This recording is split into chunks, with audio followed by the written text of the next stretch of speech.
성도 여러분 안녕하십니까? 한 주 한 주 다르게 광고를 올리지만 또 이렇게 훌륭하게 또 잘 따라주셔서 너무 감사합니다. 또 한동안 안 보이시던 또 우리 교우님들이 또 보이게 돼서 너무 감사하고요.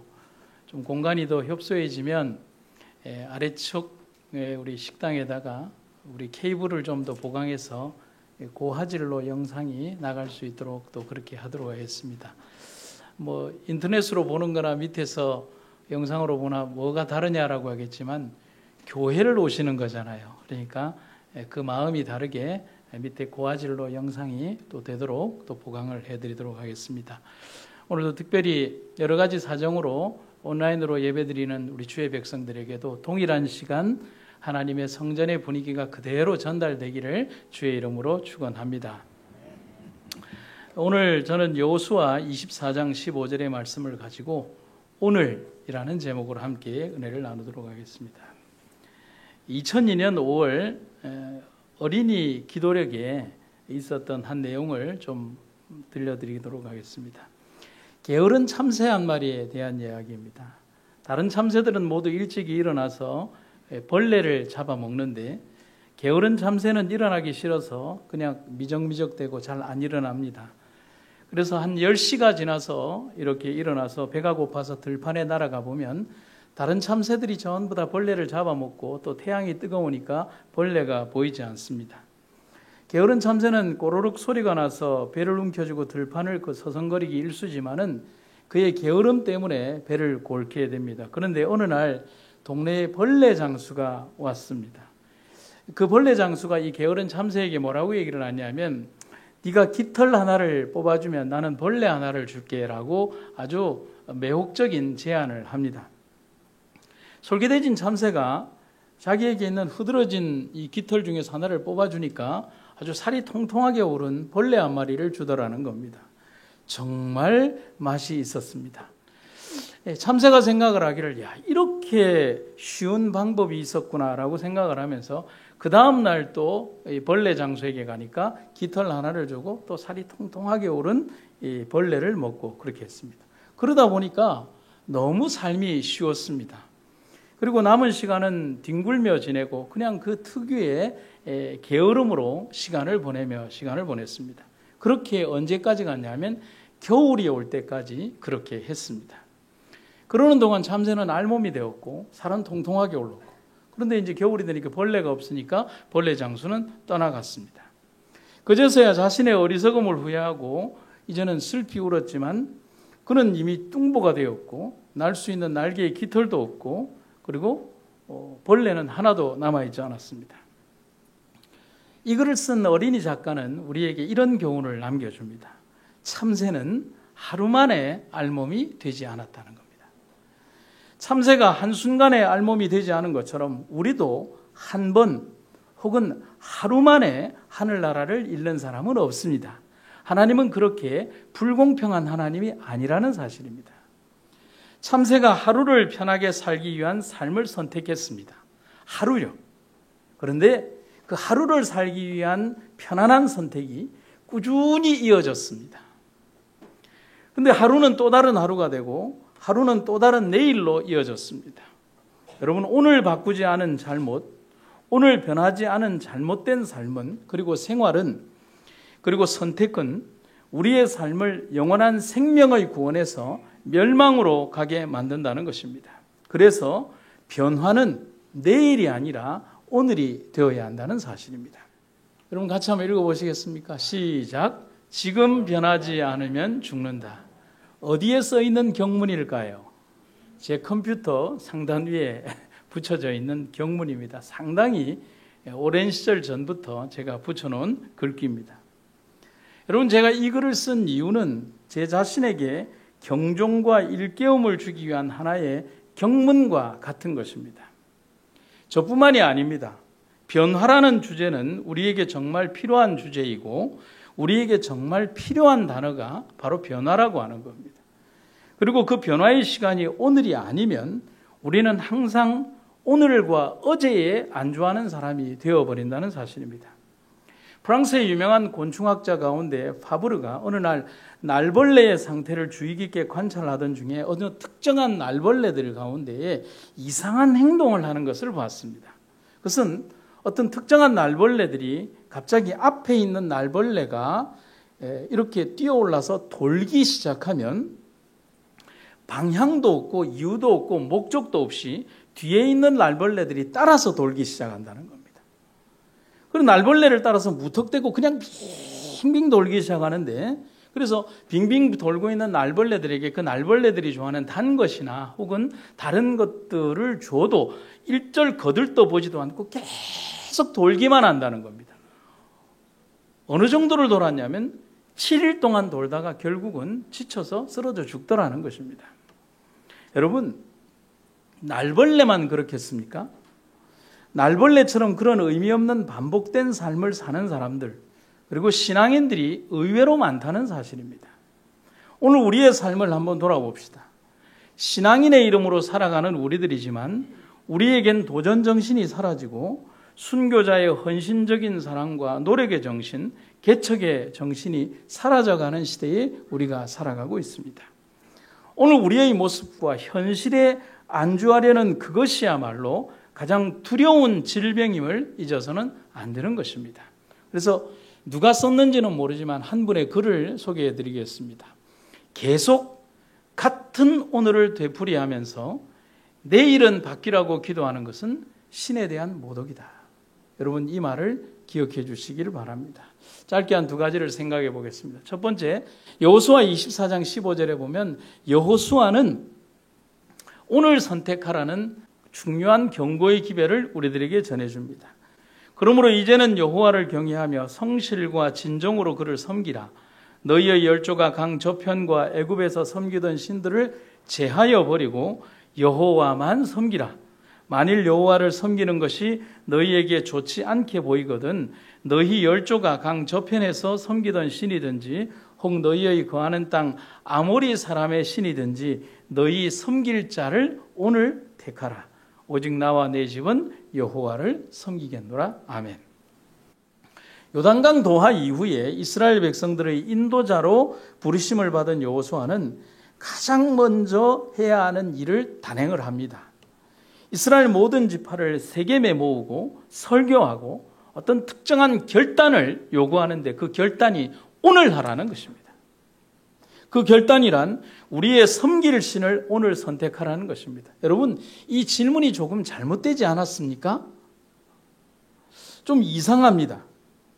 이스라엘 백성들의 출발점이 어딘가를 생각해 보면 저의 이 질문이 왜 이상하다라고 하는지에 대해서 알 수가 있습니다. 그들을 선택하고 구원의 여정으로 이끄신 분이 하나님입니다. 오늘 지금의 이 자리까지 인도하신 분이 하나님이십니다. 그런데 지금 그는 이런 말을 하는 것입니다. 그것은 그들이 지금까지 보여준 잘못된 신앙의 행동과 결과 때문에 지금 여호수아는 이런 얘기를 하고 있는 것입니다.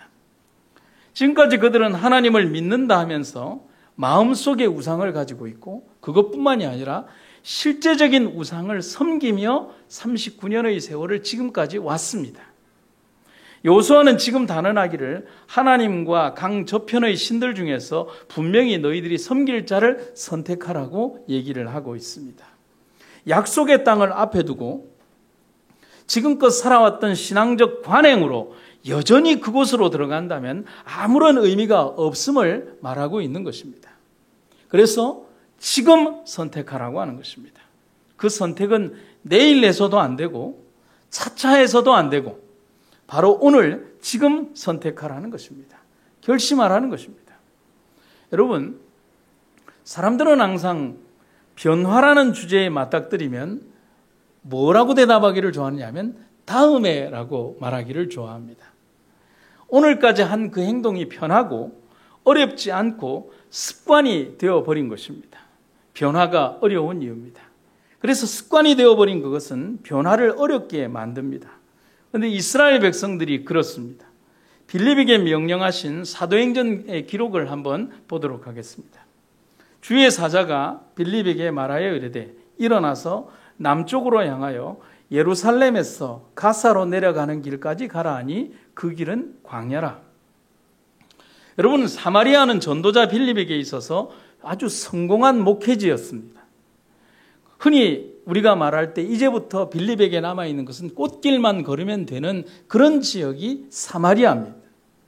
그런데 그런 그에게 하나님은 천사를 통해서 그곳을 떠나라는 명령을 전하는데 그곳이 가사입니다. 성경이 얘기하죠. 그거는 광야다, 사막이다는 것입니다. 아무것도 없다는 것입니다. 오늘날의 표현으로 생각하면 흔히 서운할 수 있는 명령이지만 빌립은 모든 부조들의 순종하는 행동처럼 즉시 행동하며 길을 떠났습니다. 광야로 가라는 명령에 담긴 하나님의 뜻과 그 명령을 또 다른 도약과 발전으로 즉시 행동하는 빌립이 있었기에 그의 행동은 또 다른 엄청난 결과를 가져왔다는 사실입니다. 그는 그 자리에 안주하려고 하지 않았습니다. 로마서 15장 20절에 바울의 이야기를 한번 볼까요? 또 내가 그리스도 이름을 부르는 곳에는 복음을 전하지 않기로 힘썼노니 이는 내가 남의 터 위에 건축하지 아니하려 함이라 했습니다.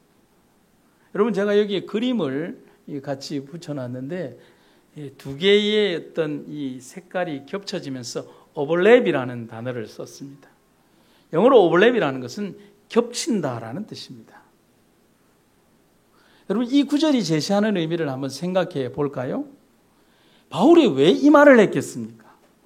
대부분의 사람들은 황무지를 개척하는 것보다는 이미 개척된 안정적인 곳을 선호합니다. 특별히 세일즈를 하다 보면 어떻게 되어 있습니까? 이미 확보되어 있는 그 층들이 있는 곳에 가는 것만큼 쉬운 것은 없습니다. 그런데 새로운 개척지로 간다는 것은 엄청나게 힘들다는 사실입니다. 바울은 이미 누군가의 노력에 의해서 개척된 곳에 가서 숟가락 하나 얹는 그런 행동을 하지 않겠다는 것입니다. 이미 씨가 뿌려진 그곳에서 일하기 쉽지만 그러나 성장은 없다는 사실을 바울은 알았습니다. 여러분, 이 교회를 한번 볼까요? 오늘 우리의 예배는 이미 지나온 선배들의 헌신과 노력에 우리는 빚을 지고 있는 것입니다. 그들이 뿌려놓은 헌신과 노력 위에 우리는 살아가는 것입니다. 수십 년 전 이곳에 터를 닦고 예배하며 어려운 환경 속에서 이 교회를 갖고 온 분들의 터 위에 우리는 빚을 지며 예배를 드리는 것입니다. 그렇다면 우리도 우리의 후배들에게 빚을 남겨줘야 합니다. 아름다운 유산과 아름다운 빚을 남겨줄 책임이 우리들에게 있다는 사실입니다. 그게 우리의 오늘을 살아가는 우리의 책임이라고 할 수 있습니다. 그래서 달란트에 비유해서 가장 큰 죄는 손실이 아닙니다. 손실을 낸 종도 없지만 성경이 말하는 가장 큰 죄는 손실이 아니라 아무것도 안 한 것이 가장 큰 죄라고 성경은 얘기를 합니다. 바울은 자신의 역할이 복음의 개척자가 되기를 원했습니다. 관리자가 되어서 편하게 살고자 하지 않았습니다. 배척도 없고 굶주릴 필요도 없고 천막을 기울 필요도 없고 돌에 맞을 필요도 없습니다. 하지만 그것이 무엇을 의미하는지를 바울은 압니다. 그래서 그는 새로운 선택과 도전을 위하여 과감히 오늘에 안주할 수 있는 자신을 더욱 채찍질하는 모습을 볼 수 있는 것입니다. 남들이 가지 않았지만 험지이지만 복음이 전혀 없는 곳이지만 자기를 죽이려고 하는 유대인들만이 있는 곳이지만 그곳에 가서 복음을 전하려고 하는 바울의 모습이 바로 그 성경절 속에 담겨 있다라고 할 수 있는 것입니다. 마태복음 21장 28절의 한 비유에서 예수님은 한 아버지가 아들에게 하는 말을 상기시킵니다. 얘야, 너 오늘 포도원에 가서 일해라. 여러분 기억하십니까? 아버지가 언제라고 얘기하고 있습니까? 언제요? 오늘이라고 얘기합니다. 아버지의 피로는 오늘입니다. 내일이라고 말하지 않습니다. 그러나 사람들은 오늘은 나 자신을 위하여 살고 내일은 하나님의 피로를 위하여 일할 수 있을 것이라는 착각 속에 오늘을 나만을 위해 살고 있습니다. 수년 전 미국의 한 의료 연구는 사람들에게 있어서 변화가 얼마나 어려운지를 발표를 했습니다. 미국에서 대략 1년에 80만 명에서 100만 명 정도의 사람들이 심혈관 수술을 받는다고 합니다. 수술을 받은 사람들은 의사로부터 대부분 똑같은 말들을 듣습니다. 뭘 바꾸라고요? 여러분 잘 아는 얘기 있잖아요. 뭐를 바꾸라고요? 생활 방식을 바꾸라는 말을 합니다. 그런데 심혈관 수술은 의사들이 말하기를 임시방편에 불과하다는 것입니다. 그래서 식생활을 바꾸어야 하고 흡연과 음주를 삼가해야만 합니다. 그리고 운동으로 스트레스를 줄여야만 한다라고 의사들은 얘기를 합니다. 그런데 의사들이 말하는 핵심은 변화가 아니면 죽는다는 겁니다. 그냥 선택해도 되고 안 해도 되는 것이 아니라 의사들이 정말 말하고자 하는 핵심은 뭐냐면 변화가 아니면 죽는다는 것을 말하는 것입니다. 거의 죽음까지 갔던 사람들은 주의사항을 잘 지킬 것이라고 생각을 합니다. 그러나 데이터에 보면 일반적으로 변화에 대한 의견이 매우 필수적이어서 환자들은 적절한 삶의 방식을 개선할 것이라고 생각합니다. 그러나 애석하게도 심장질환 환자의 90%가 생활 방식을 바꾸지 않습니다. 그들은 예전과 마찬가지로 생활을 합니다. 여러분 제가 병원에 와서 느끼는 것도 동일합니다. 이 폐암 수술을 받고 담배 때문에 폐암 수술을 받고 온 사람이 상담을 합니다. 기도해 달랍니다. 살고 싶다고. 근데 그의 후주머니를 뒤져보면 뭐가 나오는 줄 아십니까? 담배가 나옵니다.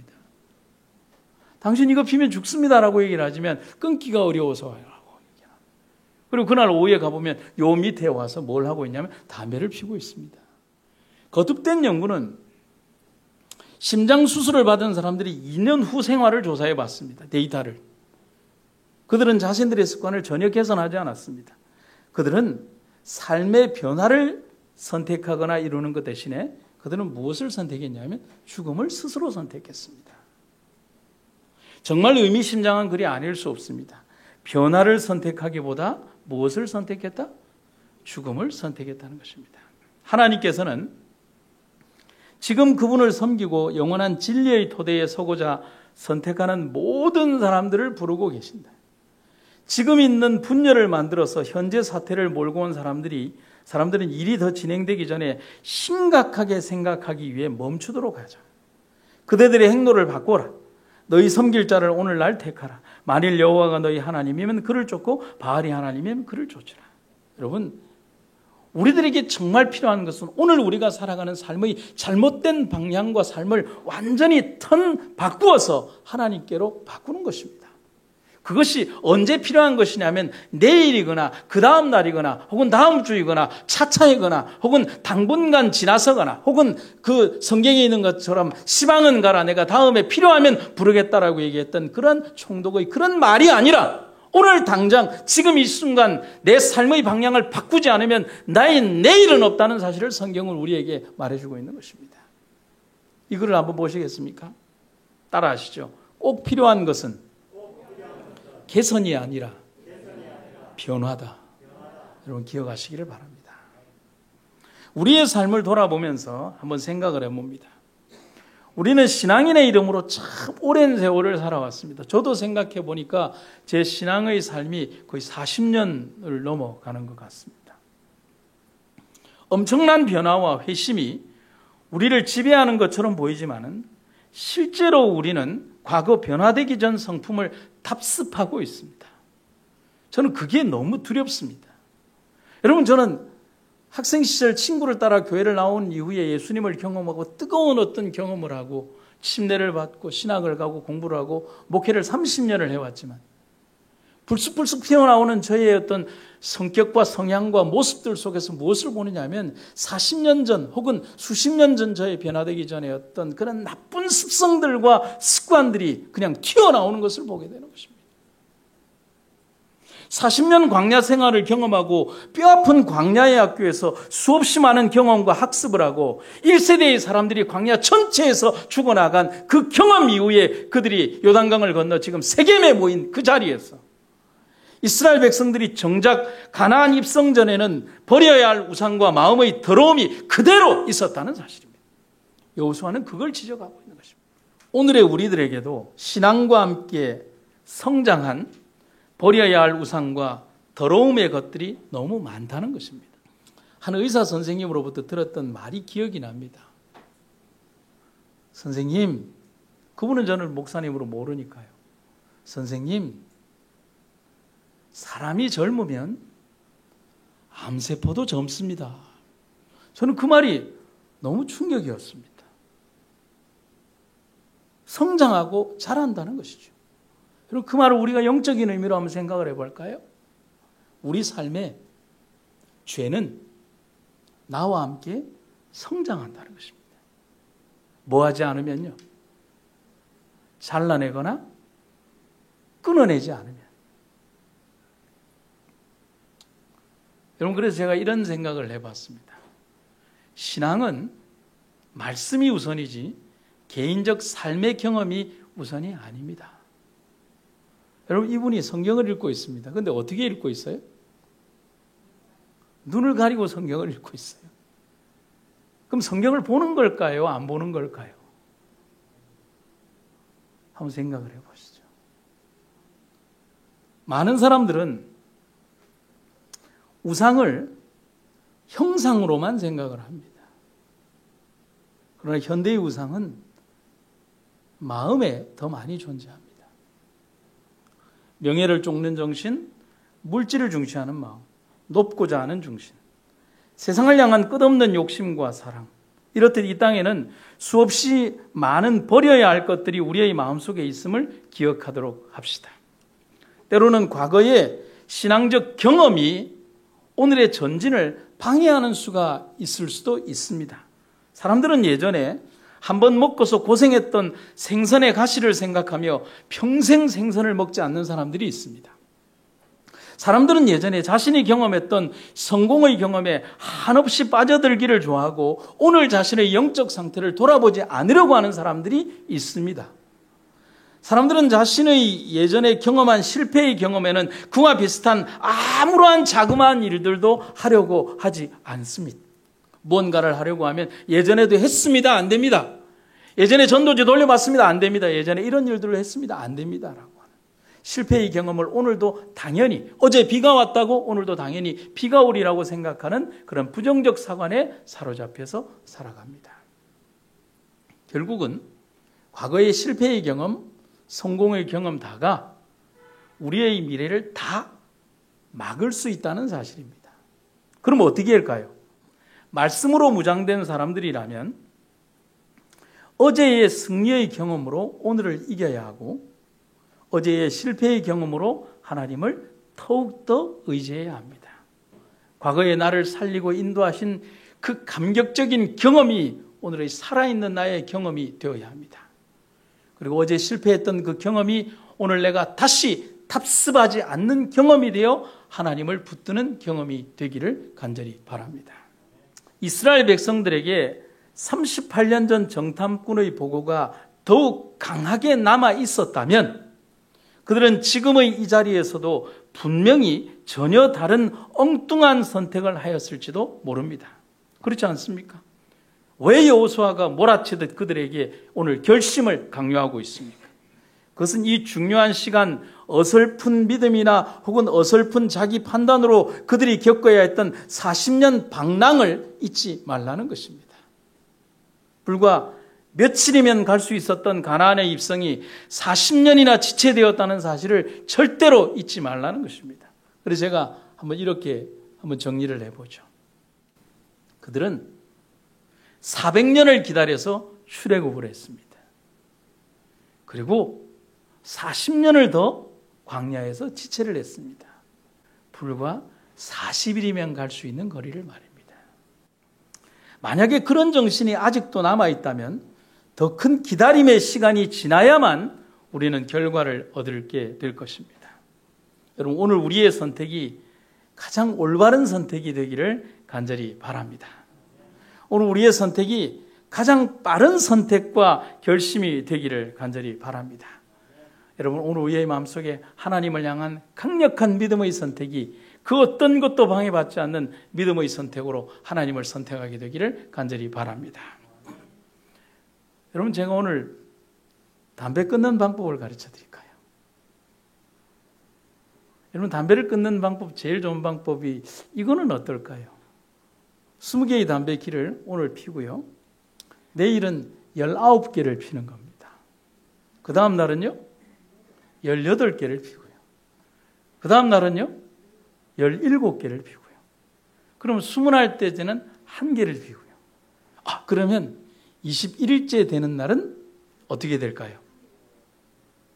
절대로 담배를 끊을 수 없습니다. 담배를 끊는 최선의 방법은, 확실한 방법은 단번에, 한 방에, 당장에 끊는 겁니다. 그것 외에는 절대로 없습니다.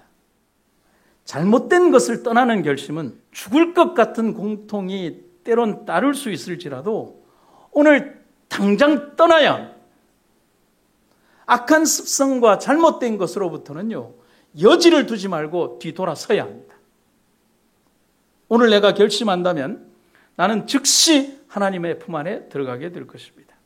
오늘 우리의 삶 속에서 올바르지 못한 것이 있다면, 내 스스로 양심의 법에 비추어서 올바르지 못한 것이 있다면 우리는 오늘 당장 돌아서게 되기를 간절히 바랍니다.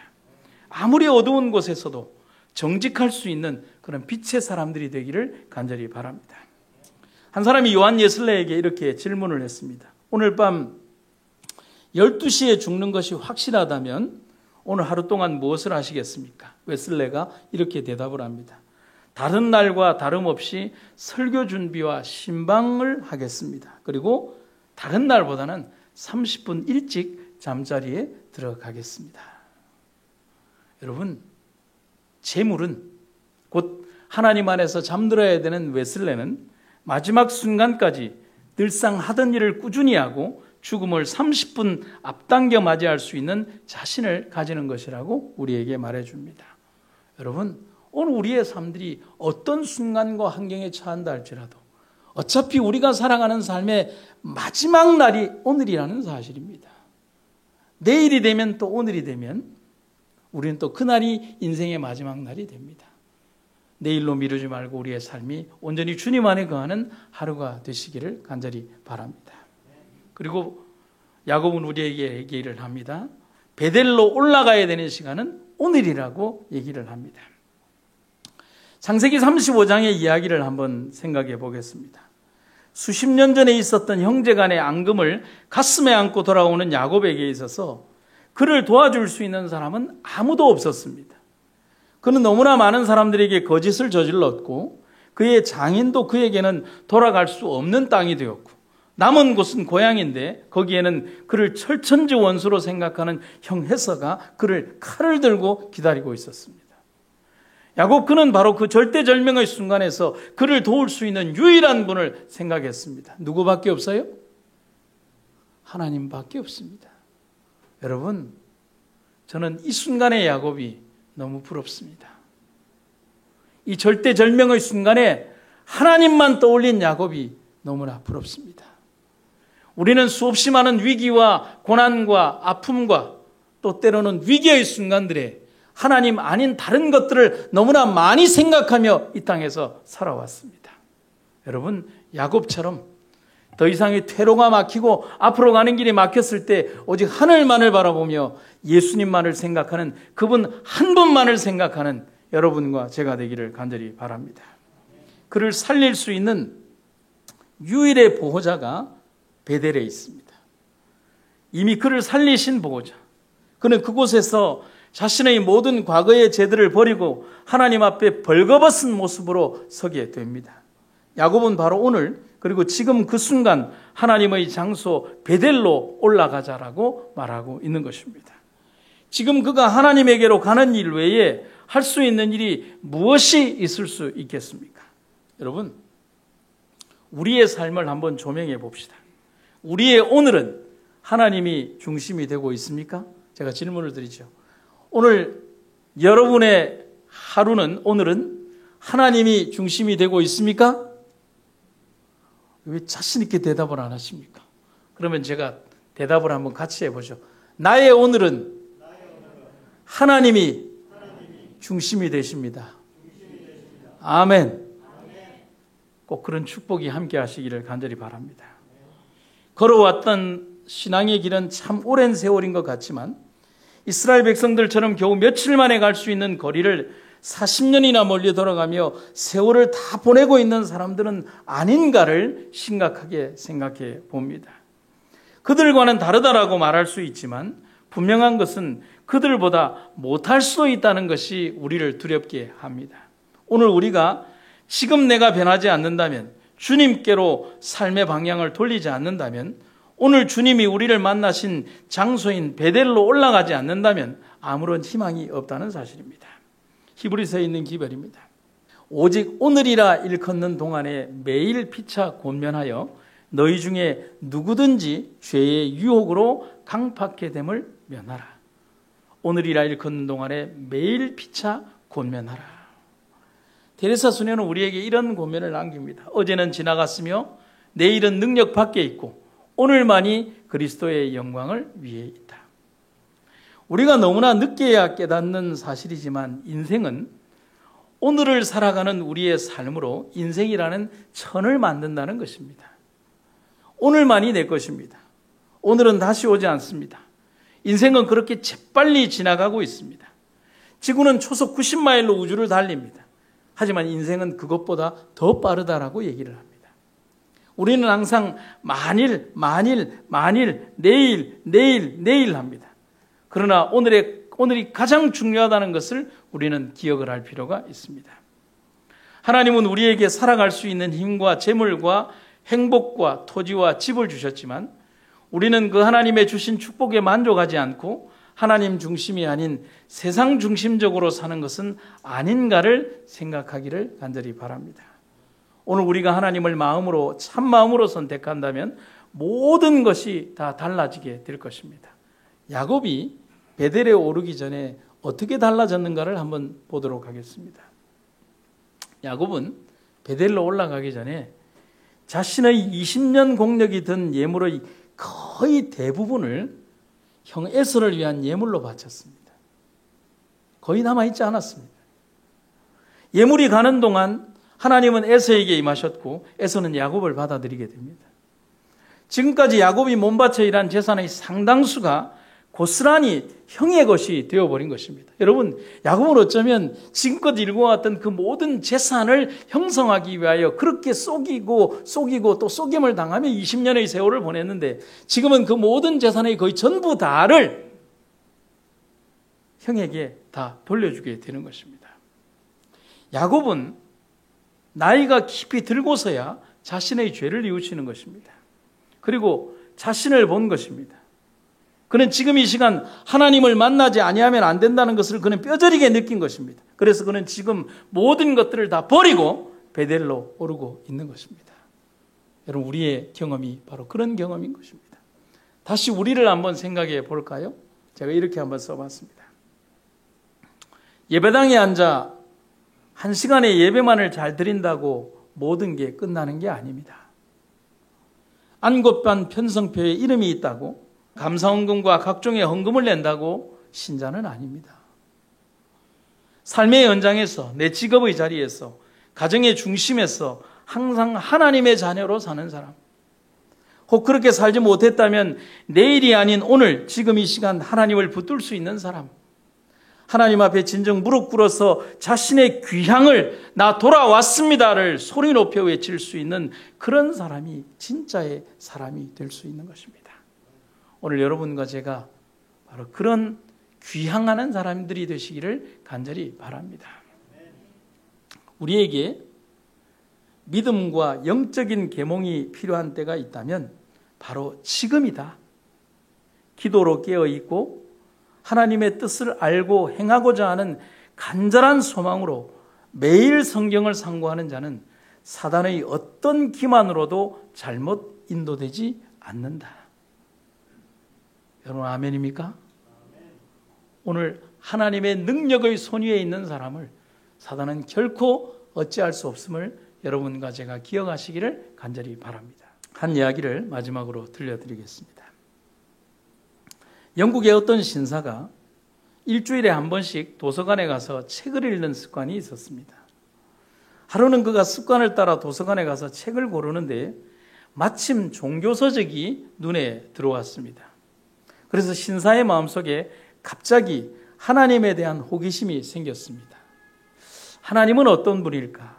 그분은 나와 어떤 관계가 있을까? 우리는 보통 이런 단계를 믿음이 우리의 순간에 다가오는 단계라고 합니다.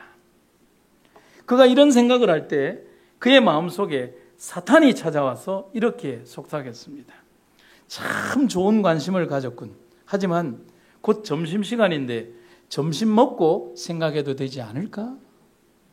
신사는 조금 전에 일어났던 하나님에 대한 생각을 억제하고 점심 먹고 생각해야 되겠다는 마음속 소리에 같이 맞장구를 치고 식사를 하러 갔습니다. 그런데 점심을 먹는데 또다시 하나님에 대한 생각이 떠올랐습니다. 그러자 또 사탄이 그의 마음속에 찾아와서 이렇게 속삭입니다. 밥 먹는데 소화 안 되게 뭘 그렇게 골똘히 생각해? 우선 밥이나 먹고 생각하지. 얼마나 좋은 반찬이 많아. 식사를 끝내고 다시 하나님에 대한 생각에 깊이 잠기려고 하는데 사탄이 또 나타나서 방해를 하는 것입니다. 그런 생각은 한가할 때 해도 되잖아? 오늘은 집에 가서 할 일이 많으니 다른 날 생각하면 되잖아? 결국 신사는 하나님에 대해서 아무 지식도 얻지 못한 채 도서관을 나왔습니다. 그런데 작가가 쓴 글에 보면 이런 한 구절의 마지막 구절이 있습니다. 사탄은 집으로 돌아가고 있는 신사의 뒷모습을 보며 미소를 띄었다. 이 글은 신학자 C.S. 루이스가 쓴 악마의 편지라는 책에 나오는 한 이야기의 내용입니다. 여러분 이 마지막 글귀를 잘 기억하십시오. 사탄은 집으로 돌아가고 있는 신사의 뒷모습을 보며 미소를 띄었다.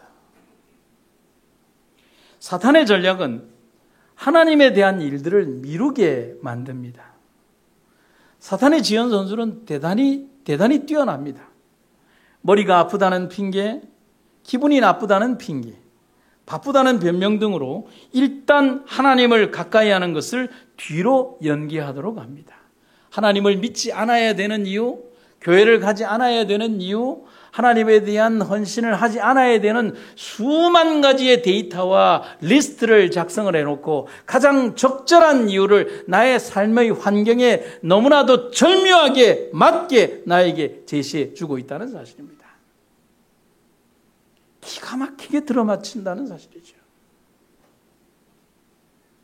어떤 이들은 교회를 떠나는 이유를 기분이 나빠서 누군가와 다투었기 때문에 누군가의 신앙 때문에 회의를 느낀다고 말하면서 교회를 떠납니다. 그러면서 그들은 자신의 영원한 영생을 값으로 지불하고 교회를 떠납니다. 얼마나 어리석은 행동입니까? 바로 그 모든 시간이 하나님을 멀리해도 되는 합법성을 부여하는 이유가 되지 않습니다. 그런 생각이 조금이라도, 아니 1000만분의 1이라도 들 때 모든 것을 멈추고 당장 그 시간에 하나님을 찾아야 합니다. 삶의 모든 것을 하나님 중심으로 변화시켜야 합니다. 그렇지 않으면 죽습니다. 우리의 육신의 삶이 죽는 것이 아니라 우리의 영원한 영생의 삶이 죽는다는 사실을 우리는 기억해야 합니다. 어떤 과학자가 우리의 인생을 이렇게 분석을 했습니다. 우리 인생 60년을 24년은 잠을 자고 6년간 밥을 먹고 6년간 남을 기다리고 8년은 공부하고 다시 6년은 화만 내고 8년은 직장을 다니다가 겨우 남은 3년간을 살다가 간다고 합니다. 여러분, 참 짧은 세월인데도 우리는 너무나 많은 것을 하려고 합니다. 또 한 것 같습니다. 여러분, 이 데이터를 보면요, 여러분 자랑하시면 안 됩니다. 내가 평생을 하나님께 충성했습니다. 그러면 3년이 안 됩니다.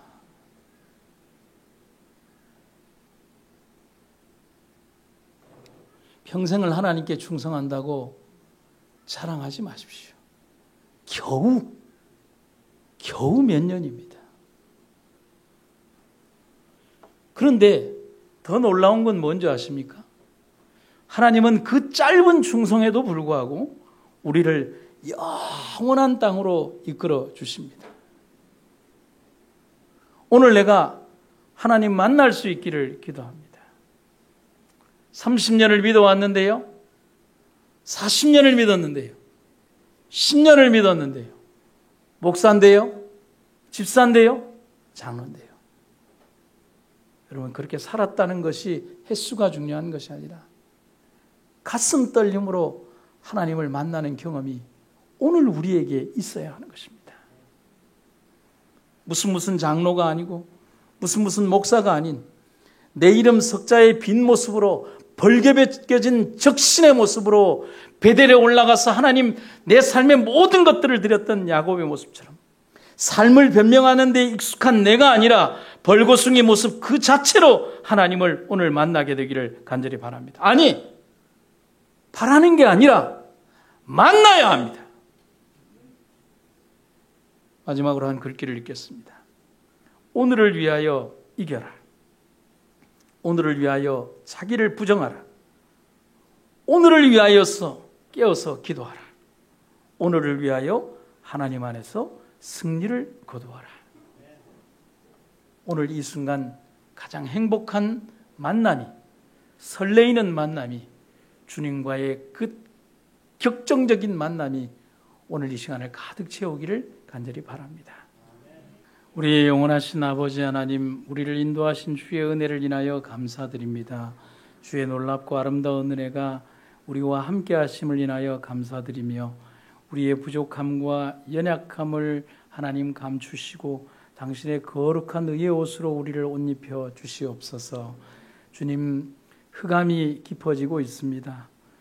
두려움의 세상이 다가오고 있습니다. 하지만 우리는 하나님 안에서 두렵지 않을 것입니다. 그리고 이기고 승리할 것입니다. 주님이여, 이 교회를 지키시며 성도와 함께하여 주시옵소서.